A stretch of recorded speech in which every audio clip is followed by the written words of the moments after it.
Thank you so much, Professor Clooney. We're really glad to have you here and have that conversation. And in the interest of continuing this conversation sooner than we thought, I guess, I'd like to invite Mr. Malhotra back to just say a few words for perhaps about 10 minutes, and then I think we'll have questions and close after that with our book signing and reception. Thank you, Francis. I thoroughly enjoyed your comments and agreed with them. In fact, you've given me things to think about, which is what the conversation and it's our manthan, our going back and forth in dialogue. So I'll just go very briefly through the notes I took, which I'll work on later for future writing purposes. I think it is true that many others have done something similar. You mentioned Swami Dayanand, Saraswati, Vivekanand, Kumar Swami.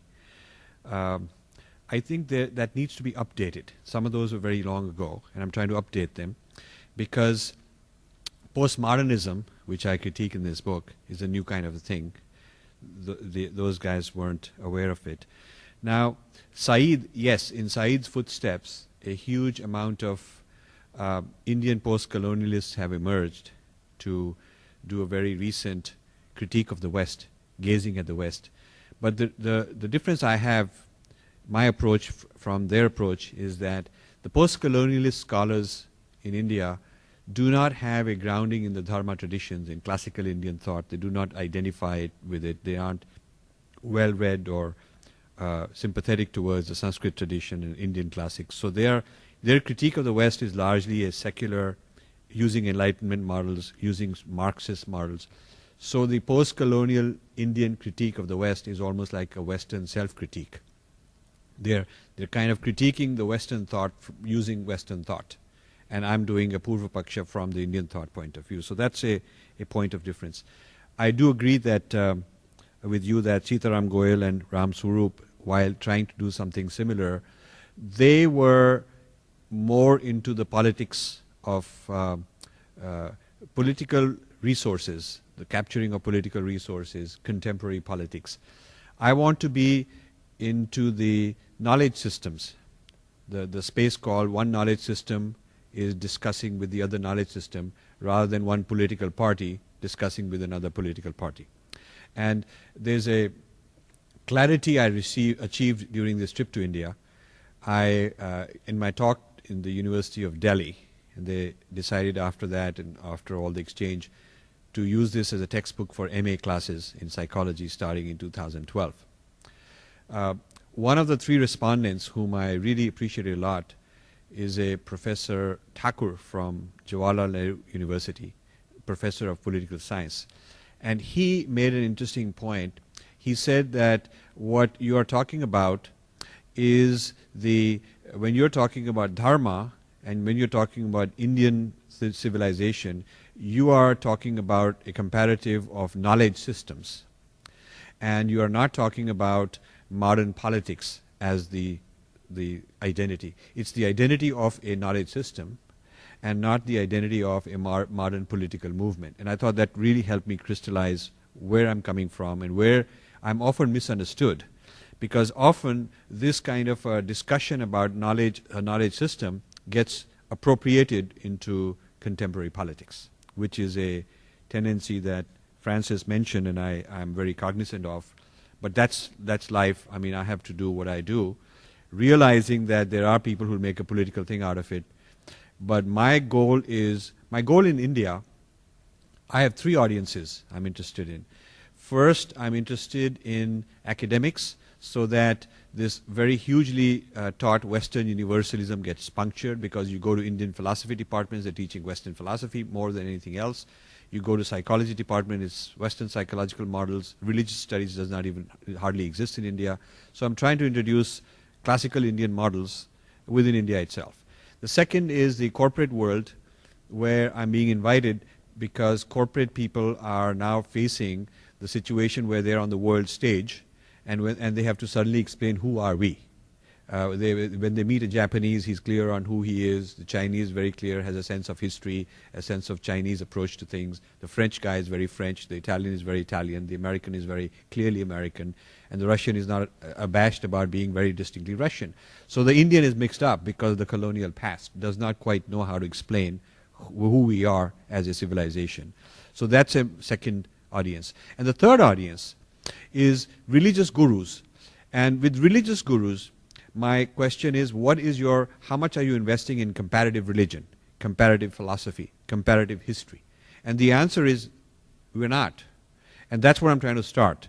So during this trip, two very prominent gurus invited me to their campus and addressed their students and their advanced thinkers exactly to kind of ignite this sort of Purva Paksha.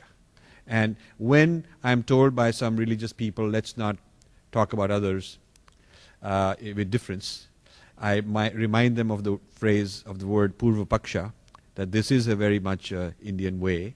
It's just that we forgot to do Purva Paksha in recent centuries. We used to do it when the argument was with the Buddhist as the other or some other lineage. But when the Westerners came, we did not do Purva Paksha on them. And we're paying the price because they've mapped us onto their framework and we do not have a proper response because we never did Purva Paksha. And I think it's laziness. It's also kind of an inferiority complex to colonialism, which has to be reversed using this kind of book that I have come up with. Now, I particularly appreciated France's comment on two different ways of looking at inculturation. Inculturation seen from the Jesuit side as a way of accommodating local culture and so on, and seen from the Indian side as, kind of sneaking in the door, not fully. Some of this translation of Sanskrit terms, appropriating the Sanskrit terms with an ideology of a history-centric ideology, which kind of defeats the purpose of that Sanskrit term. So that's the way I've come at it. And I think we need more conversations to understand inculturation more fully and all its consequences, not only in the theoretical realm but also in the backwaters where inculturation can lead to a confused person not knowing quite where his bearings are and being used in that sense. The Hebraic versus Hellenistic, or the Judeo-Christian versus Greek reasoning, is a point I go into quite a lot, that this is what the synthetic unity is, because the issues I feel are not quite resolved. Even today, the debate on creationism versus evolution is a kind of modern version of this, scientific reasoning side and the revelation side. And the debates on the presidential elections and the issues that they're talking about are a kind of a schism within the West.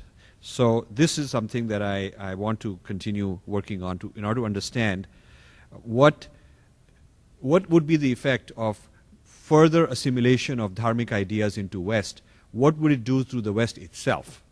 How would the West modified, because Francis mentioned that this exchange has been going on for a long time, and a whole lot of these ideas already are into Christianity. What happens, at what point can it not go further? I mean, is there such a point where the core DNA of historicity, the nature of the self, linear time, the core DNA of Judeo-Christianity would not be able to take further assimilations? Where is that point? And that is what I'm trying to find. How far can we go? Or can we just keep going, such that in names they might be Christian, but actually their worldviews become very Hindu? I mean, where is the boundary? And that is really what I'm after in this whole exercise.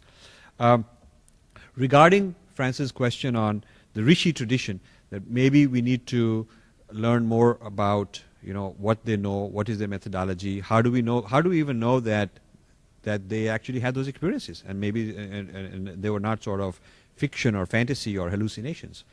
I rely on modern rishis, and I consider Ramana Maharshi, I consider Sri Aurobindo as contemporary rishis who've had experiences and explained them in enormous detail. And I'm extremely fond of reading Sri Aurobindo in particular, because as a modern rishi, he brings this whole rishi tradition to the current wavelength where people can relate to it, and especially since he writes mainly in English. So I offer that as a resource. Now, I am also in agreement that there are elements within Christianity itself that would be like an integral unity. That the integral unity versus synthetic unity is not an absolute thing.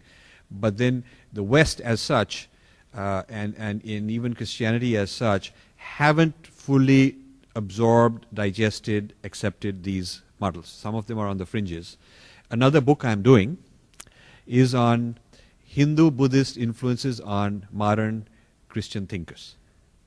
From De Nobili, Teilhard de Chardin, many, many modern people, to Francis Clooney. What are some of the, because all of them, it's very interesting, Protestants have not done this as much as Catholics. I mean, if you look at De Nobili, you look at Teilhard de Chardin, Father Ryan, you look at a whole lot of, they tend to be Anglican or Jesuits, and I have listed about 10 major thinkers who have engaged Hinduism and or Buddhism for decades of their lives. Panikkar, a great example. And then how they have experienced Christianity or reimagined Christianity as a result of that. So that's a book I'm doing to show that this is a conversation that has been going on. And the question I haven't answered is how far would they be willing to go in terms of this assimilation of Hindu ideas before they would say, well, I cannot cross this line. Panikkar goes pretty far, I think. So there's something to talk about. The other point I agree with Francis is that regardless of all this view of the West, there have always been counter voices and skeptics within the West itself. And that is true. There have been voices within the West that are contradicting and refuting the very things I characterize in the West. And perhaps my book is addressing these people. My book is finding people within the West who actually are more on this wavelength. So when we say Indian thought, it is not Indian by birth that makes it Indian thought. It happened to have originated there. But a Westerner who can do yoga and who can do various kinds of things, Indian practices, can also be someone who adopts the Indian worldview. And similarly, what is called the Western worldview is not necessarily limited to people by birth who are Westerners. In fact, I would surmise that there's a large number of Indians who are Westerners. And I also have a book on what I call white Indians, which is a future book, which is the whole obsession to be sort of white, in Delhi, places like that, very fashionable to become westernized and so on. So I think the blurring of boundaries is there, and it's an interesting exercise to see how far this can go. So where are the conversations, and then I'll stop. My conversations are in the academy. That's what I like to do. In the people in corporate life who are interested in presenting themselves on the world stage. That's a very new audience that did not exist. And in the guru tradition and religious traditions, both Christian seminaries and Hindu and Buddhist type of organizations, trying to deepen their knowledge of the other, encourage Purva Paksha, and create maybe a next wave or next generation higher level of interfaith dialogue. So that's where I'm coming from. Thank you, Francis, for exceedingly wonderful comments, and we'll continue this conversation in the days to come. Thank you.